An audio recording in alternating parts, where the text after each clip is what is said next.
एक बार एक भगवान देवऋषि नारद भगवान नारायण को लेकर घूमने के लिए निकले और घूमने निकले भगवान नारायण।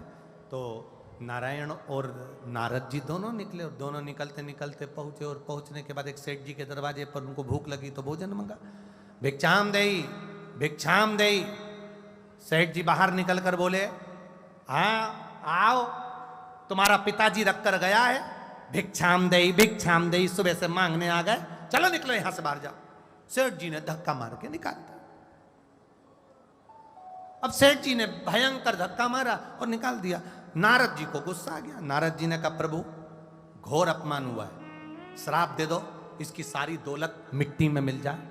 कितनी सारा धन दौलत है, एक अन्न का दाना नहीं दे सका। श्राप दे दो इस सेठ जी को, इसकी पूरी मिट्टी में मिल जाए दौलत। भगवान नारायण ने पीछे पलट कर दोनों हाथ उठाकर कहा, भगवान तेरे घर में 4 चौगुना धन दे, संपदा दे, 4 चौगुना और धन भर जाए। देव ऋषि नारद को गुस्सा आ गया, नारायण ये निर्णय तुम्हारा बेकार है। उसने धक्के मारे, गाली दी, अपशब्द कहा और तुम उसको आशीर्वाद दे रहे हो कि 4 चौगुना धन बढ़ जाए। भगवान बोले मेरी मर्जी, चल आगे। देव ऋषि नारद आगे बढ़े। दरवाजे पर फिर आवाज लगाई, एक बूढ़ी अम्मा के घर पे, बूढ़ी बुजुर्ग माता के दरवाजे पर, माता भिक्षाम देई। बूढ़ी माँ ने उनके लिए 2 आसन लगाए।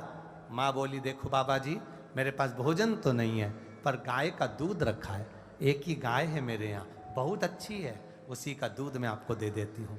गाय का दूध लाई, 2 गिलास दूध दिया, दोनों ने पिया, दोनों चलने लगे।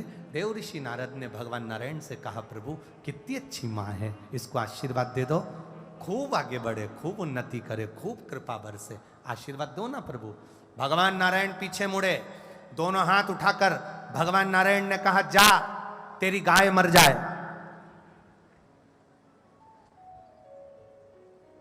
तेरी जो गौ माता है उसके प्राण छूट जाए।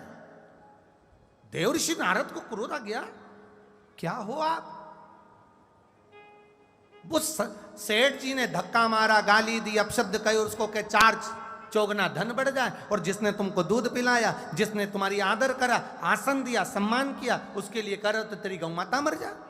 उसके पास एक ही तो गौ माता है, वो मर जाएगी। भगवान ने तुरंत देव ऋषि नारद नारायण के चरण पकड़ लिए, ऐसा निर्णय क्यों करते हो? भगवान बोले, अरे नारद, तू मेरी लीला नहीं समझ सकता।